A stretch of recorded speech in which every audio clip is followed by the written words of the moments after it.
아멘. 성경 말씀 마가복음입니다.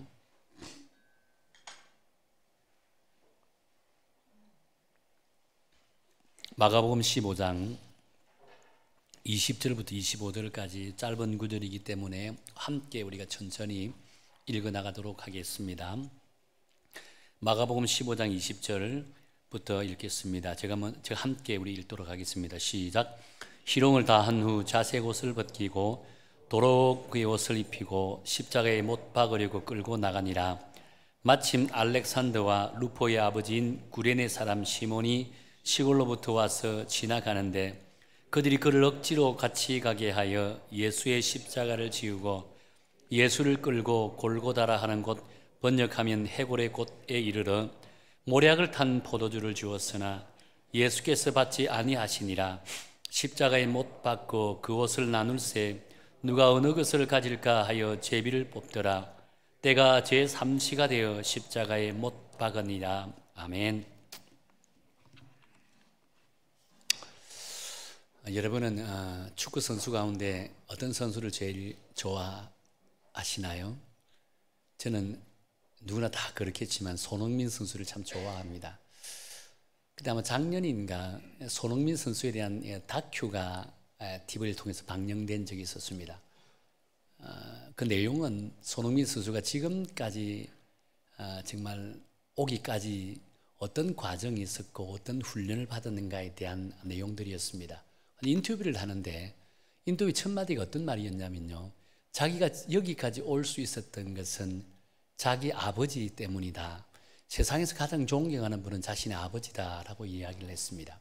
그러면서 그가 어릴 때부터 훈련받았던 훈련 과정들을 이렇게 이야기를 쭉 하던데요, 저 그 이야기를 들으면서 가슴이 뭉클해지더라고요. 왜냐하면 어릴 적부터입니다. 어릴 적부터 아버지와 함께 훈련을 했는데 하루에 슈팅 훈련을 1000번 했다며. 1000번. 여러분 축구에 대해서 조금 아시는 분들은 하루에 1000번을 슈팅한다는 것은 쉽지 않습니다. 매일 그랬대요. 뿐만 아닙니다.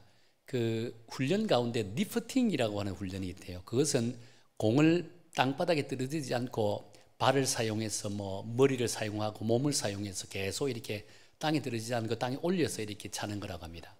근데 그것을 하고 매일 운동장 3바퀴 돌게 만들었다라고 합니다. 리프팅을 하면서. 근데 가다가 중간에 한번 2바퀴 돌고 한 3분의 2 정도 가서 실수로 떨어뜨리잖아요. 다시 처음으로 첫 바퀴부터 다시 시작된대요.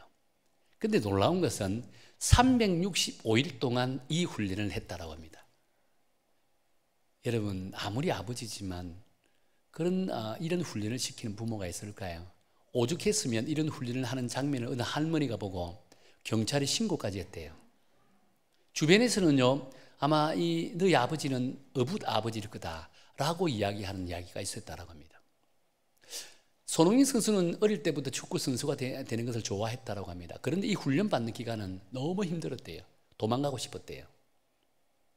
가끔 하다가 아버지가 먼저 시범을 보인대요. 아버지가 시범을 보이다가 실수를 하게 되면 형님하고 이야기했대요. 아버지는 실수해도 이렇게 꾸지람하는 사람이 없어 좋겠다라고 얘기했대요. 자기는 실수하면 용납이 안 됐다라고 합니다. 그런데요, 그러면서 하는 말이 그런 훈련을 받았기에 자기가 여기까지 올 수 있었다. 지나온 시간을 돌이켜보면 정말 아버지 덕분에 자기가 지금의 모습을 갖고 있다라고 이렇게 고백을 하더라고요. 그러면서 세상에서 가장 존경하는 분은 자신의 아버지다라고 이야기하더라고요. 우리가 인생을 살면서 어떨 때는 억지라는 단어가 우리에게 가끔 이렇게 다가올 때가 있습니다.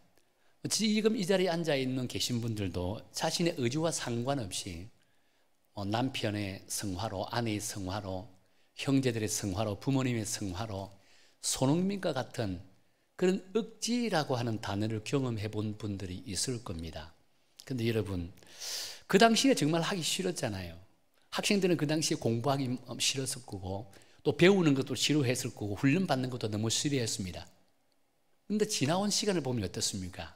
그게 하나의 자기 인생을 바꾸어 놓았던 그런 과정이고 계기가 된 것을 우리는 보게 되잖아요.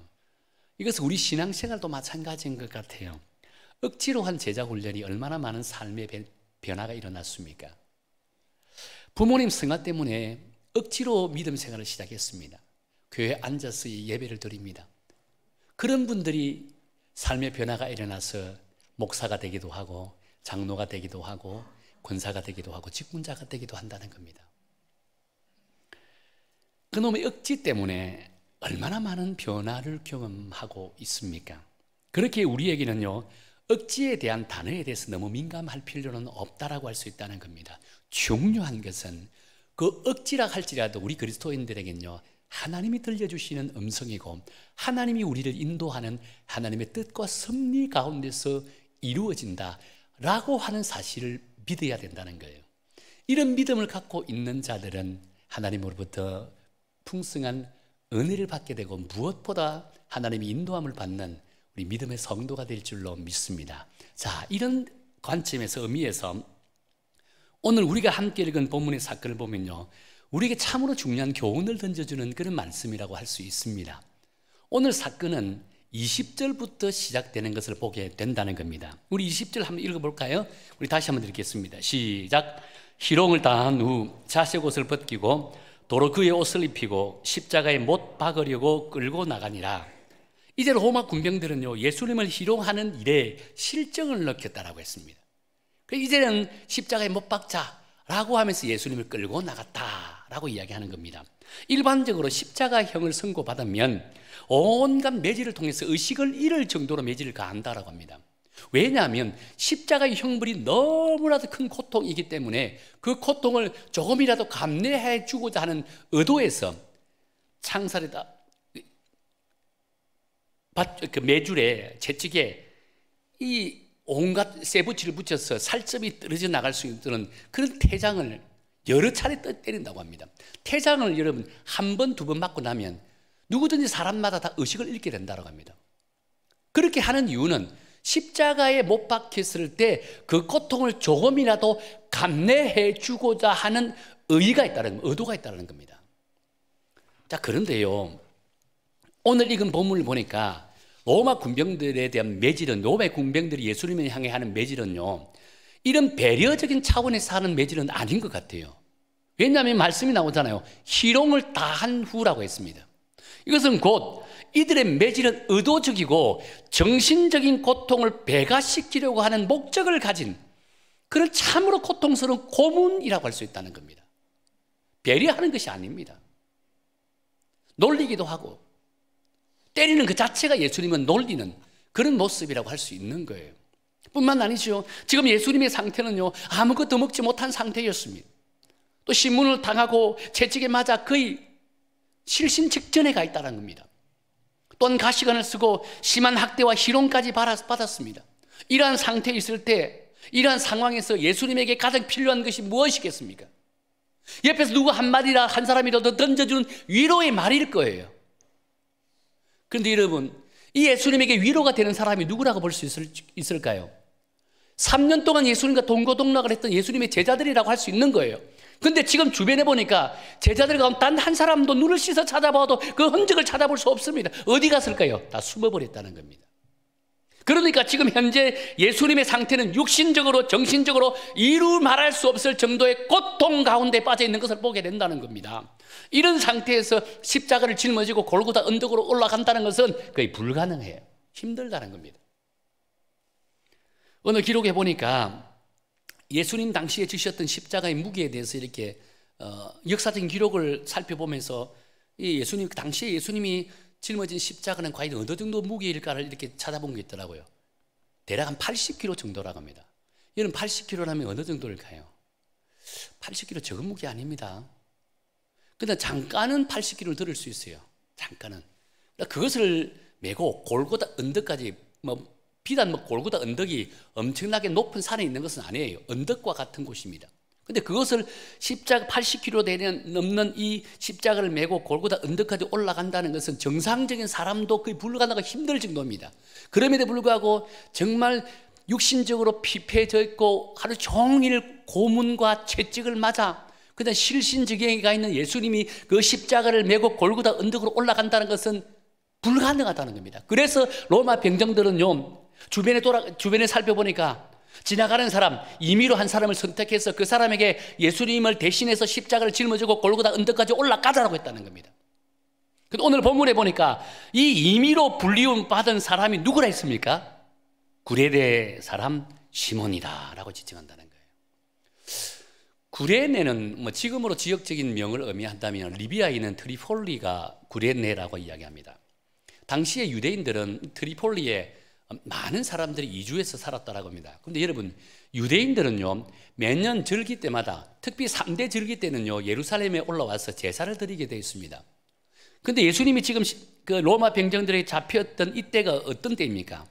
유대인들의 3대 절기 가운데 하나인 유월절 절기 때라고 할 수 있다는 겁니다. 그러니까 구레네에 있던 시몬이 예루살렘에 와서 제사를 드리기 위해서 이제 예루살렘으로 올라와 있는 그런 상태였다고 한다는 겁니다. 자, 그런데 이런 시몬을 향해서 뭐라고 이야기하냐면요 21절에 보면 이렇게 말씀이 있습니다. 구레네 사람 시몬이 시골로부터 와서 지나가는데 라고 했다는 거예요. 시몬의 상황을 설명하는데 시골에서부터 왔다는 것은 구레네에서 왔다 이 말이거든요. 근데 뭐라고 되어 있습니까? 그 다음에 지나가는데 지나가는 행인이었다라고 한다는 겁니다. 여러분, 이 장면을 한번 상상해 보세요. 많은 사람들이 예수님을 둘러싸여 소리를 지르고 있습니다. 하나님을 모욕한 저 예수를 십자가에 못 박아라! 못 박아라! 막 소리를 안 지르겠습니까? 웅성웅성합니다.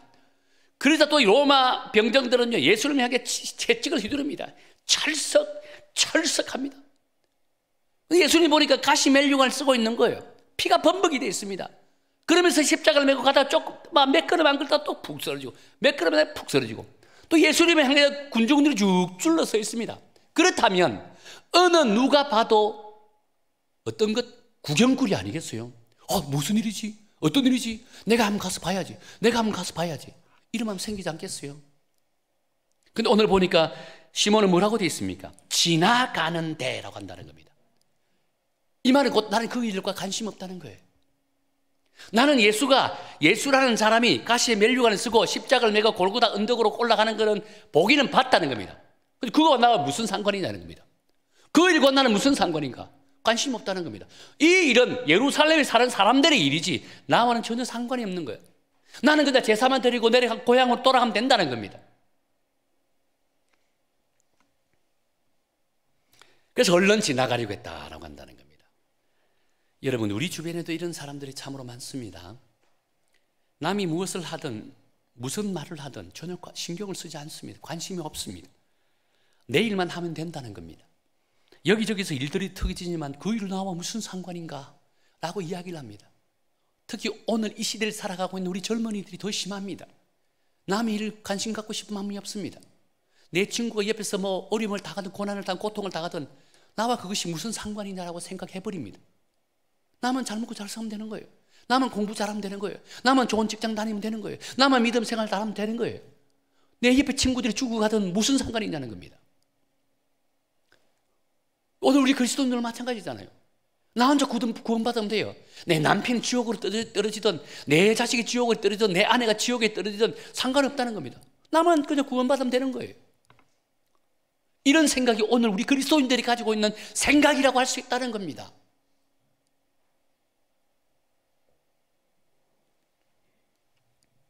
근데 느닷없이 오늘 본문에 보니까 로마 군병들이 억지로 시몬을 잡아다가라고 합니다. 힘에 기여하는 예수님이 십자가를 대신 지고 골고다 언덕으로 가게 만들었다라고 했다는 겁니다. 나와 전혀 상관이 없다라고 주장했던 이 시몬에게 억지로 붙들어서 골고다 언덕까지 올라가게 만들었다는 거예요.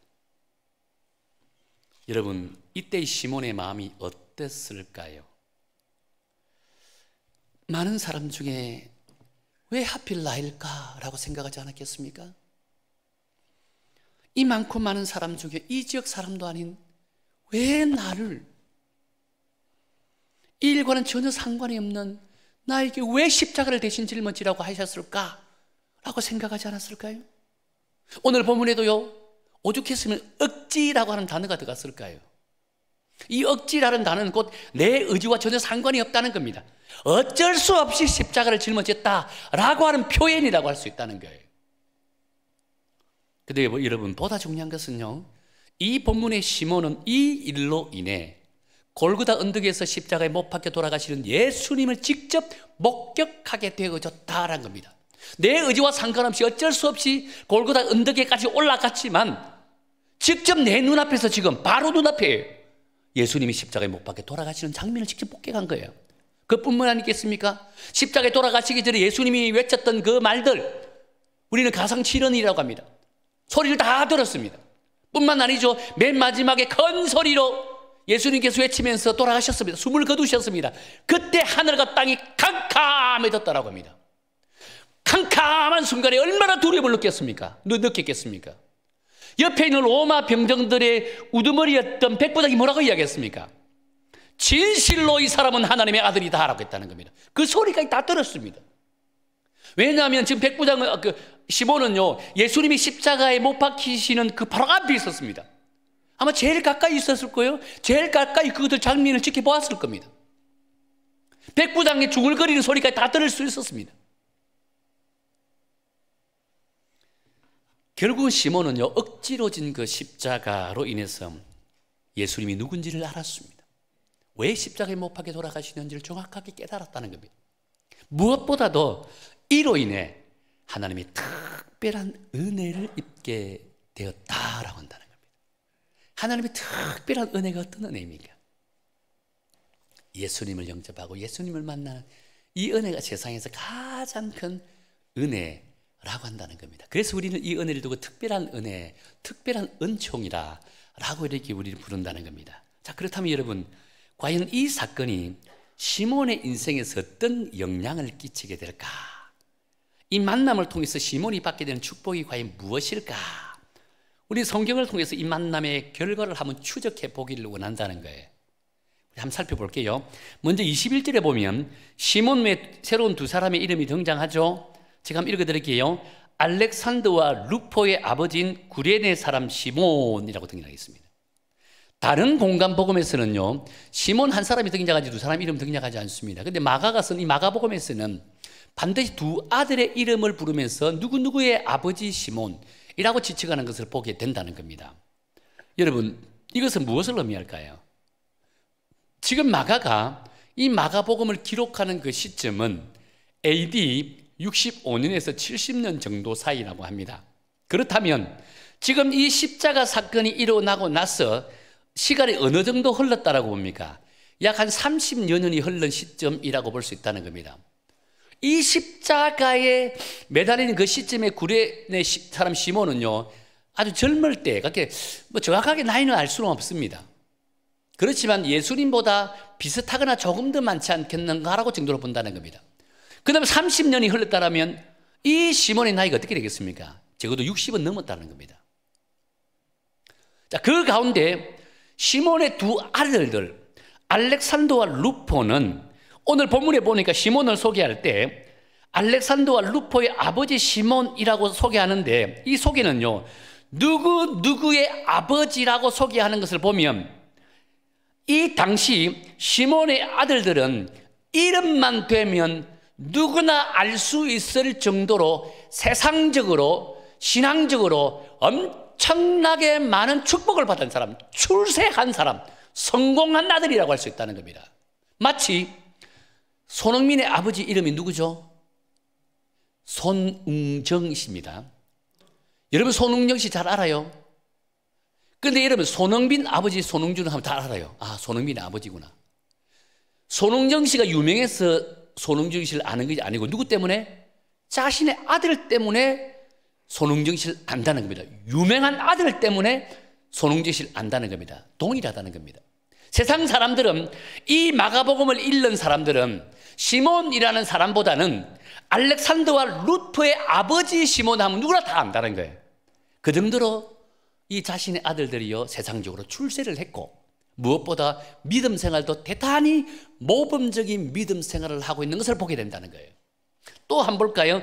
로마서 16장 13절에 보면 사도 바울이 로마 교회 편지를 쓰면서 마지막 말미에 자신의 사역에 협력하고 동력했던 분들에게 감사하면서 이름을 열거하고 있습니다. 그 13절에 뭐라고 열거되어 있냐면요, 주 안에서 택하심을 입은 루포와 그의 어머니에게 문안하라. 그의 어머니는 곧 내 어머니니라 라고 했습니다. 루포는 누구라 했죠? 시몬의 아들 중에 한 사람입니다. 근데 그 어머니에게 문안하라고 하는데 지금 사도 바울이 시몬의 아내를 어떻게 지칭합니까? 내 어머니라고 지칭한다는 겁니다. 역사적인 기록에 보면 루포의 어머니는요, 사도 바울에게 평소의 사역에 물신양면으로 도움을 주었던 사람으로 나옵니다. 뿐만 아닙니다. 영적으로는요, 엄청난 위로가 되었던 위로자 역할을 감당했다고 합니다. 사도 바울이 너의 어머니가 곧 나의 어머니다라고 지칭할 정도라면 이 시몬의 아내의 신앙과 인격이 어느 정도인지 우리 충분히 짐작을 할 수 있다는 겁니다. 그렇다면 이 시몬의 아내가 이처럼 신앙과 인격을 가지게 된 것은 누구 덕분이죠? 그의 남편 시몬의 덕분이었다라고 한다는 거예요. 결국 시몬이 예수님과의 만남이 비록 억지된 만남으로 시작되었지만 시몬에게서 이 만남은 엄청난 축복을 가져오는 그런 만남이 되었다는 것을 알 수 있다는 겁니다. 하나님께서 예비한 특별한 은총의 만남이었음을 우리는 알 수 있다는 거예요. 그렇기에 우리의 믿음의 인생에서는요, 억지가 있을 수 없습니다. 예기치 않은 일들이 있을 수 없다는 겁니다. 우연이라는 것이 존재하지 않는다는 거예요. 하나님과 우리 그리스도의 관계 속에는요, 반드시 하나님의 뜻과 섭리가 있는 것을 온전히 깨닫게 되어진다는 거예요. 비록 내가 힘들고 고통과 고난, 핍박을 받는다 할지라도 하나님과 우리의 관계 속에서는요, 그 고난과 핍박 가운데 그조차도 하나님의 뜻과 섭리 가운데서 이루어진다는 거예요. 그것을 인정하게 된다면 우리는 견디낼 수 있습니다. 인내할 수 있습니다. 왜? 하나님은 우리 당신의 사랑하는 백성들, 자녀들에게 고난과 핍박을 끝나는 것이 아닙니다. 고난과 핍박 뒤에 엄청난 은혜와 축복을 예비하고 계시기 때문입니다.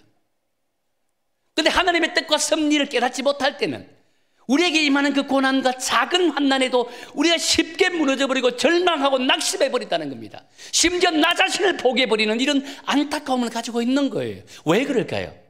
하나님의 뜻과 섭리를 발견하지 못하기 때문입니다. 깨닫지 못하기 때문에 이런 안타까운 일들을 범하게 되어진다는 거예요.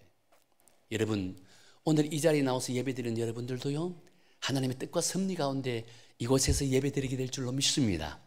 우리 청년들도 마찬가지, 우리 학생들도요, 정말 부모가 억지로 감시한다, 교회 나가는 게 감시한다라고 하면서 내 지켜볼 거야 라고 하는 그 두려움 때문에 이 자리에 나와서 예배드린다 할지라도 그것은 억지가 아니에요. 그것도 하나님의 뜻과 섭리 가운데서 이루어지는 하나님의 은혜의 역사라는 사실을 믿으시고 감사하면서 받아들이기를 축원합니다. 자, 그렇다면 여러분, 오늘 이 본문에 보면서 우리가 이 본문의 사건을 통해서 그럼 우리가 받을 수 있는 그런 교훈은 무엇일까? 억지로 진 십자가에는요, 하나님의 뜻을 이루어 나가는 목적이 있음을 알아야만 한다는 겁니다. 사도행전 16장에 보면 사도 바울이 2차 전도 여행을 이제 어느 정도 마무리 짓고 싶었습니다. 터키에서 복음을 전하다가 맨 터키 외엔 서쪽에 보면 드로아라는 곳이 있습니다. 그곳에서 이제 있다가 서북쪽으로 위쪽으로 올라가서 복음을 전하려고 계획을 갖고 있었습니다. 사전 계획을 다 준비하고 있었습니다. 그런데 들어와서 기도하는 가운데 환상을 보게 됐습니다. 환상 중에 무엇을 보게 됐냐면 이 강 바다 건너에 이 유럽입니다. 마게도냐가 유럽이거든요. 마게도냐 사람이 한 사람이 나타나서 뭐라고 합니까? 건너와서 우리를 도우라라고 했다는 겁니다. 건너와서 우리를 도와라. 그런데 사도 바울의 계획은 이 서북쪽으로 올라가서 그곳에서 복음을 전하려고 하는, 아직도 교회가 세워지지 않고 교회가 세워졌다 할지라도 정말 있으라만한 그런 존재 같은 교회인데 그 교회를 세우고 싶습니다. 그곳에 가서 복음을 전하고 싶다는 겁니다. 계획을 다 세웠습니다. 그럼에도 불구하고 환상 중에 건너와서 우리를 도우라라고 하는 그 음성을 듣고 서북쪽으로 올라가는 계획을 접고 이것이 하나님의 음성이기 때문에 바다를 건너갔습니다. 마게도냐로 건너갔다는 겁니다. 마게도냐를 건너가서 제일 첫 번째 맞이하는 도시가 어떤 도시죠? 빌립보라고 하는 도시입니다. 빌립보에 도착했습니다. 안식일이 됐는데요, 어디 가서 기도할까 고민하다가 강가에 보니까 여러 명의 여자들이 수다를 떨고 있는 거예요. 그래서 다가가서 그들에게 복음을 전했습니다. 그 가운데 누가 예수님을 영접하죠? 루디아라고 하는 여인이 예수님을 영접합니다. 그리고 이제는 길을 가다가 길가에서 보는 점을 치는 여자가 봅니다. 점을 치는 여자에게 다가가서 복음을 전합니다. 복음을 전하는 순간에 그 여자 속에 있는 귀신이 도망갑니다. 귀신이 도망가다 보니까 점을 치지 못해요. 누가 손해입니까? 이 여인을 고용한 주인이 화가 난 거예요. 이제는 돈벌이가 사라졌다는 겁니다. 그래서 관가에다가 고소하는데 이 바울과 실라 일행이 풍속을 해치는 죄를 범했다라고 하면서 고소를 합니다. 관가에 있는 사람들이 이 바울 신라를 잡아들입니다. 그러면서 온갖 매질을 가하는데 사도행전 16장 23절에 보면 많이 친 후 나옵니다. 엄청나게 매질을 가했다는 겁니다. 그리고 그를 지하 감옥 깊숙한 곳에 가둬버렸다 그랬습니다. 여기까지 보면 우리는 사도 바울이 얼마나 억울하겠습니까? 왜냐하면 자신들이 가야 할 곳이 어디였습니까? 자신들이 계획한 것은 터키 서북쪽이었습니다. 그런데 하나님의 음성을 듣고 바다를 건너 마게도니아 가니까 이렇게 환난이 있고 핍박이 있고 고통을 받는 거예요. 온갖 매만 맞았다는 겁니다. 얼마나 억울하겠습니까? 여기서 끝내버렸다면 하나님의 살아계심이 없습니다. 어떻게 될까요? 이 사건을 계기로 어떤 일이 벌어질까요? 간수장이 예수를 영접합니다. 그리고 이제 감옥에서 나와서 루디아, 첫 번째 예수를 믿었던 루디아라고 하는 여인의 집에서 빌립보 교회를 개척한다는 겁니다. 빌립보 교회를 개척하는 것은 끝나지 않죠. 빌립보 교회를 통해서 유럽의 복음이 전거됩니다. 그것보다 더 중요한 것은 사도 바울은 평소에 로마로 가고 싶었습니다. 갈 수 있는 환경이 열리지 않았습니다. 그런데 이 빌립보 사역을 계기로 로마에 복음이 전거되기 시작했다는 겁니다. 로마에 누가 복음을 증거했나에 대해서는 기록이 잘 없습니다. 왜냐하면 성경에 보면 사도 바울도 아니고 바나바도 아닙니다. 예수님의 제자들도 아니에요. 그럼에도 불구하고 로마는 엄청나게 부흥이 됐다 했거든요. 그럼 어디에? 많은 신학자들이 여기서부터 시작된다 했습니다. 빌립보에서 이제 터키에서 유럽으로 들어가서 빌립보에서 복음을 전했는데 그 사역의 열매가 로마에까지 복음이 전거됐다라고 한다는 거예요. 그 당시에요, 여러분, 모든 것은 로마로부터입니다. 문화, 정치, 경제, 종교까지요, 로마로부터 전 세계로 확장되어진다라고 했거든요. 그래서 로마의 복음이 전거되는 것이 이처럼 중요하다는 겁니다. 지금 우리가 전 세계에서 우리가 예수님을 믿는 그리스도인들이 이렇게 많이 나오는 이유가 어디 있는지 아세요? 로마가 국교화되는 순간부터 시작됐다는 겁니다. 사랑하는 성도 여러분, 이것이 바로 저는요, 억지로 짊어진 십자가가 주시는 은혜, 하나님의 섭리라고 생각합니다. 그렇게 믿습니다. 하나님이 이 사도 바울을 통해서 로마의 복음화를 이루기 위해서 자신의 계획을 내려앉고 하나님의 계획 따라 움직이도록 만드셨다는 거예요. 그래서 지금 우리가 예수를 영접하는 이런 놀라운 은혜가 있게 되어졌더라라고 한다는 거예요. 사랑하는 성도 여러분, 그렇다면 우리 각자에게 주어진 억지 십자가는 과연 무엇입니까? 우리 청년들은 어쩔 수 없이 이곳에 앉아있는 청년들도 있을 거예요. 이것이 억지 십자가일 수 있습니다. 인생을 살아가는 우리 성도들도 힘들고 어렵고 고난과 고통 가운데 있는 분들이 있을 거예요. 교회에서 주신 사역과 직분을 감당하기에 너무 힘에 버거운 그런 사역이 있을 거예요. 여러분, 빌립전도 훈련을 하고 있습니다. 빌립전도 훈련하시는 분들 너무 힘들어합니다. 중요한 것은요, 그것은 하나님께서 여러분에게 억지로 맡긴 십자가라고 하는 사실을 깨닫기를 축원합니다. 이 억지는 그냥 억지가 아니에요. 하나님의 뜻과 섭리 가운데 세워진 십자가이기에 감사하면서 기쁨으로 그 십자가를 지기를 축원합니다. 그렇다면 시몬처럼 여러분의 인생과 여러분의 가정 하나님의 손에 붙들려 있다는 사실을 온전히 깨닫고 또 그런 은혜가 넘쳐 하나님 나라에서 존귀하게 쓰임받는 믿음의 백성이 될 줄로 믿습니다. 이번 고난주간 한 주간 동안 여러분 다시 한 번 더 십자가의 깊은 진리를 깨닫는 그런 귀하고 복된 시간이기를 축원합니다. 혹시라도 힘들고 버거운 십자가가 나에게 올 때는요, 하나님 왜 하필 나인가요? 라고 하기보다는 하나님 감사합니다. 이것이 하나님의 뜻이고 섭님을 내가 믿겠습니다. 그런 마음으로 인내하며 당당하게 담대하게 그 사명과 사역을 감당할 때 하나님의 영광이 여러분에게 인생에 펼쳐질 것이고 여러분의 인생뿐 아니라 여러분을 통해서 여러분의 가족이 여러분의 가정이 복을 받고 여러분이 속해 있는 모든 공동체가 세상과 교회도 풍성한 은혜가 임하게 될 줄로 믿으시길 바랍니다.